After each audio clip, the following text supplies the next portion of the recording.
Hello students, मेरा नाम सुनील कुमार है। आज मैं नंबर सिस्टम का आगे का पोर्शन आपके लिए लेके आया हूँ। इसमें अपन बात करेंगे इलस टोसेंट फॉर्म। इलस टोसेंट फंक्शन जो है, इसमें देखिए आपको मैं जो डिस्कस करने वाला हूँ वो ये बताने वाले हैं कोप्राइम नंबर्स के बारे में। जैसे देखिए एक फंक्शन दे रखा है फाई एन इज़, इसको किस चीज़ से डिनोट करेंगे, ये है क्या, number of positive integers less than और equal to n which are coprime to n। उसमें एक भी शामिल है। फाई एन जैसे कोई संख्याएं हैं,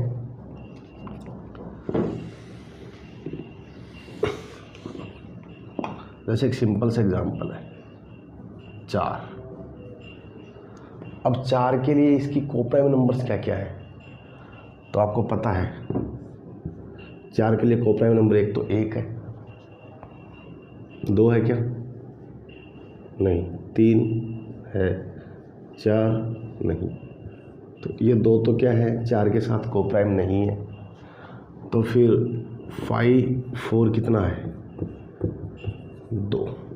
मतलब देखो, मतलब क्या है कि number of coprime numbers including 1, आपको फाई एन जो बताना है, अगर 4 के लिए सभी कोप्राइम नंबर बताएं तो आप क्या बताएंगे कि 1 और 3 इसके साथ कोप्राइम है, तो कितनी संख्याएं कोप्राइम है 2।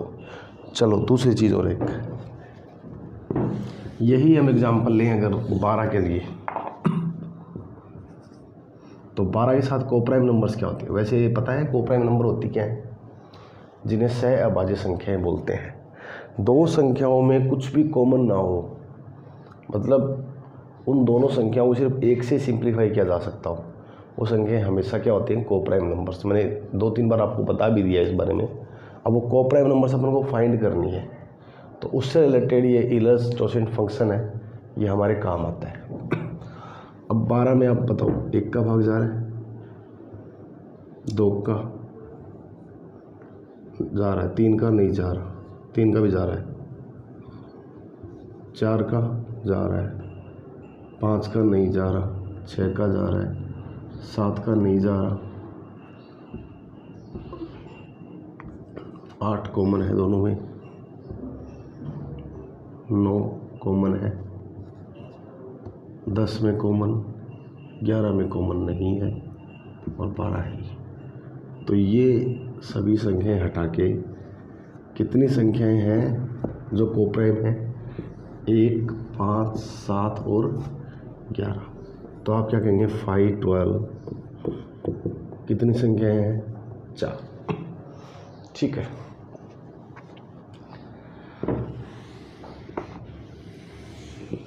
ऐसे ही 5, 8 है,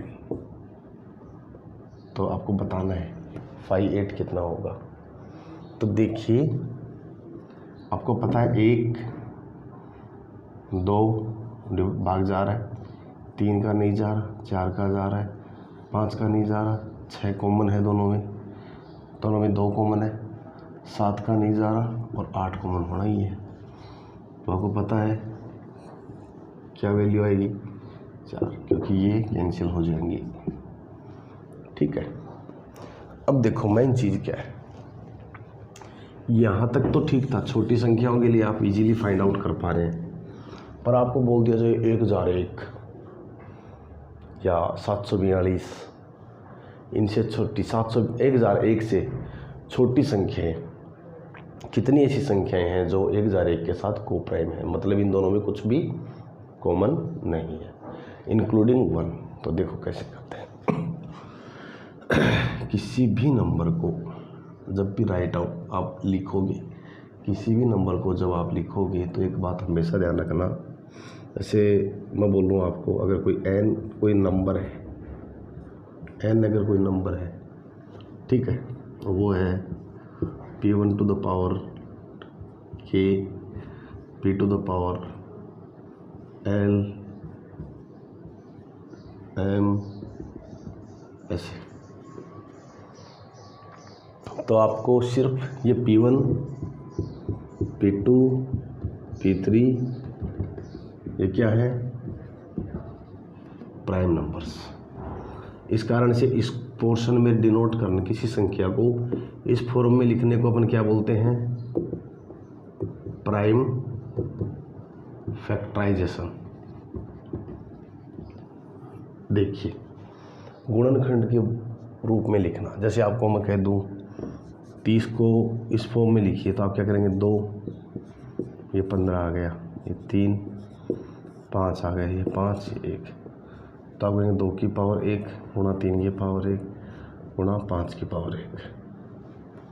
ठीक है। अब मैं आपसे ये पूछ लूँ कि आपको इसका क्या बताना है, इलस्ट्रेशन फंक्शन बताना है फाई एन का। यहाँ से कैसे बताएंगे, तो पहले तो as it is an number को लिख लो। अब इनको छोड़ दो, इसको कोई फ़र्क नहीं पड़ता, आपको इनकी पावर्स को देखना ही नहीं है, आपको सिर्फ प्राइम नंबर्स को देखना है। तो ये आएगा 1 - 1/P1, 1 - 1/P2, ऐसे ही इधर आएगा 1 - 1/P3, और ये ऐसे आपस में मल्टीप्लाई में चलता रहेगा। एक एग्जांपल से मैं आपको ये चीज़ क्लियर कर दूँगा। जैसे कि 60 एक संख्या है, आपके लिए 60, और मैं कह दूँ बताइए 60 से छोटी कितनी ऐसी संख्याएं हैं जो 60 के साथ क्या है, को प्राइम, इंक्लूडिंग 1। तो देखो सबसे पहले आप इसको 60 को कैसे लिखोगे, देखिए ज़रा,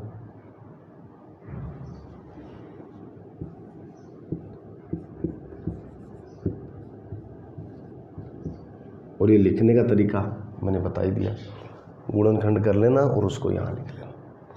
भैया आप ऐसे तो करोगे, 60 के गुणनखंड, यहाँ 30 आ गया, फिर 15 आ गया, फिर 3 आ गया, फिर 5 आ गया, और यहाँ 1, तो 2 की पावर 2, 3 की पावर 1, 5 की पावर 1। मैंने कहा था पावर्स को देखना भी नहीं है, हटा दो। अब जो ओरिजिनल नंबर उसको लिखो 60, क्योंकि क्या था याद करो आप, फाई एन क्या था, n इंटू 1 - 1/P1, 1 - 1/P2, ऐसे आगे चलता जाएगा। तो n क्या है यहाँ पे, अब वो 560 बताना है, तो 60 गुणा 1 - 1/2, 1 - 1/3, 1 - 1/5, तो 60 गुणा, ये बचेगा 1/2, ये बचेगा 2/3, और ये बचेगा 4/5। तो ये 2 बार कट गया, तो 2 दूनी 4 चौक 16, कितनी संख्याएं हैं, 16। तो 60 से छोटी 16 ऐसी संख्याएं हैं जिनके 60 के साथ कोई भी कॉमन फैक्टर नहीं है सिवाय 1 के। हम अदर वर्ड्स में कहें तो 16 ऐसी संख्याएं हैं 60 के साथ जो आपस में क्या है, को प्राइम।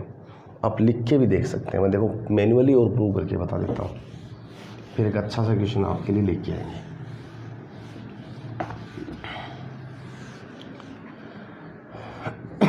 60 के लिए 1 को प्राइम है, 2 नहीं है, 3 नहीं है, 4 नहीं है, 5 नहीं है, 6 नहीं है, 7 है, 8 नहीं है, 9 नहीं है, 10 नहीं है, 11 है, 12 नहीं है, 13 है, 14 नहीं है, 15, 16, 17 है, फिर 19 के बाद 23 के बाद 29 के बाद 31 के बाद 37 के बाद 41, इसके बाद 43, इसके बाद 47, इसके बाद 53, और इसके बाद 59।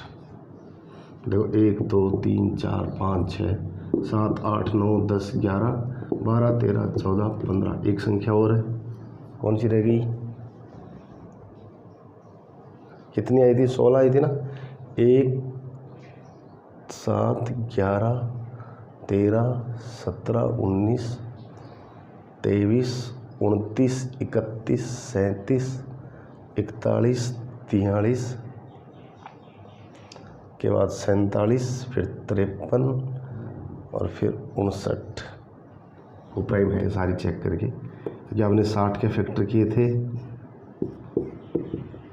तो 60 गुणा 60 को आप लिखते हो 2 की पावर 2, 3 की पावर 1, 5 की पावर 1, तो 1 - 1/2, 1 - 1/3 और 1 - 1/5, 60 × 1/2, 2/3 और 4/5। तो 5, 3, 15, 2, 30, 2, 60, 2, 2, 4, 4, 16, बिल्कुल 16 होती हैं, कन्फर्म है।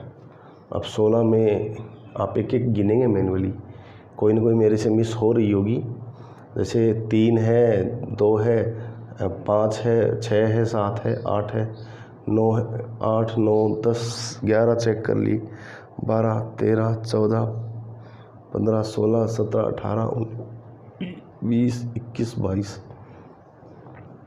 22, 23, 24, 25, 26, 27, 28, 29, फिर 30, 31, फिर 32, 33, 34, 35, 36 और फिर 37, 38, 39 और फिर 40, 41, फिर 42, फिर 43, फिर 44, 45, 46, फिर 48, 49, 50, 51,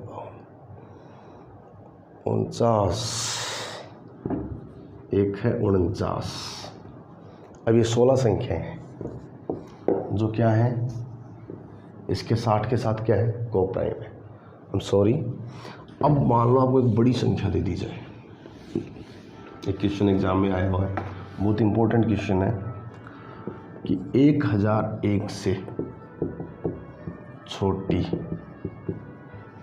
कितनी संख्याएं 1001 से सहअभाज्य हैं। ये क्वेश्चन है। तो आप सबसे पहले क्या करेंगे, 1001 के फैक्टर करो, 7 का भाग जा रहा है, 7 एकम 7, 3 बच गए, 7 चौक 28, फिर 11 का और फिर 13 का। तो 1001 को क्या लिखोगे, 7 की पावर 1, 11 की पावर 1 और 13 की पावर 1। तो आपको 1001 निकालना है। तो क्या करेंगे आप, 1001 गुणा 1 - 1/7, 1 - 1/11, 1 - 1/13। तो ये आएगा 1001 गुणा 6/7, 10/11 और 12/13। ये कट के इससे पूरे कट जाएंगे। तो 10, 6, 60 गुणा 12, 720। तो 1001 से छोटी 720 संख्याएं ऐसी हैं जो 1001 से क्या है, सहअभाज्य। ये आप हमेशा याद रखेंगे। अब देखो, आइलर्स-टोरसेट फंक्शन आपने डिस्कस कर लिया।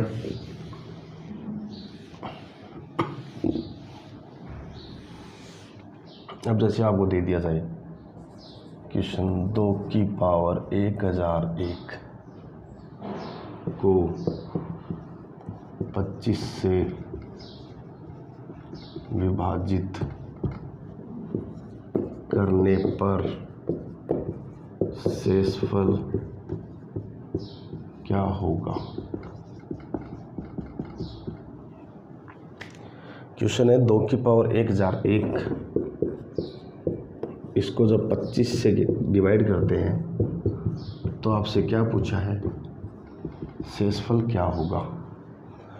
तो जो आइलर्स-टोरसेट फंक्शन है उसी के अकॉर्डिंग आइलर्स-टोरसेट थ्योरम हो रहा है, जिसको अपन डिस्कस करेंगे अगले वीडियो में। इस क्वेश्चन को अगले वीडियो में अपन डिस्कस करेंगे। ऐसा कितना भी बड़ा क्वेश्चन क्यों ना हो, अपन को पूछ लिया जाए, हम डायरेक्ट इसका आंसर निकालेंगे।